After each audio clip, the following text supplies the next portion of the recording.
So the last thing that I want to show you on Khan Academy is something that they call the grid. It's just another way to kind of look at your class and see what your students are doing in the class. So I've clicked on the tab up here that says grid. It's right over here next to student progress. It shows you activity and all these different things too. So this is the grid, and this shows you how your students are doing on Khan Academy with each individual skill. So we're back at my example class, and we have Cindy and Glinda in here. And I can see, depending on how blue this is, how well my students are doing with each of these subjects. So I guess I'm doing a good job because all of my students have mastered addition within 5. So they all at least understand 2 plus 2.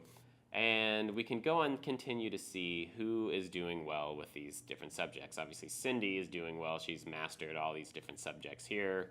And this is all the very basics of Khan Academy. So let's go and get into some things that are a little bit more difficult. And finally, we can start to see where students are beginning to struggle, which is right here with adding and subtracting negative numbers. And again, we have Glinda is struggling with adding and subtracting negative numbers and interpreting negative numbers.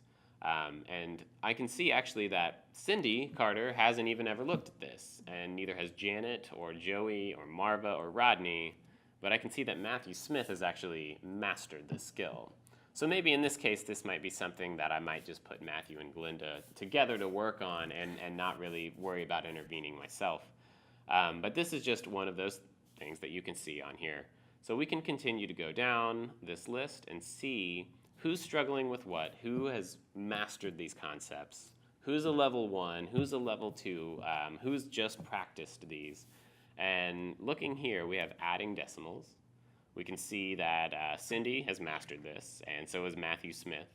But Joey is struggling with this. But the rest of the class, for the most part, they have at least looked at this and have practiced this before. So it looks like Joey's the only one that's not getting this. So instead of doing another lesson on adding decimals, I might just go in and just kind of work individually with Joey on this.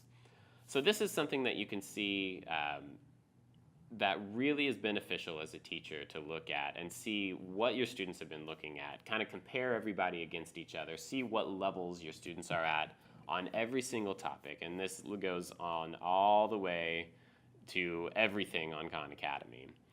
So you can see here with multi-step rational number word problems that the only 2 students that have started this, which are Marva and Rodney, are actually struggling with this, and the rest of the class hasn't even looked at this. So this is something that I would probably plan to teach in my class. Over here in reading bar charts, I can see that Marva's struggling with it, but Matthew gets it, but nobody else has really looked at it. So again, another lesson that I might try to plan, and maybe have Matthew help me with it or something. I can also here, if I just want to go and see what specific subjects my students are struggling with, I can just check this box right here that says struggling, and it will only show me the subjects that my students are struggling with. So I can go in and intervene where necessary here. So I can see with similar triangles and systems of equations, with substitution and writing proportions, these are going to be some subjects that I'm going to want to teach because the only people that have looked at them are struggling with those things.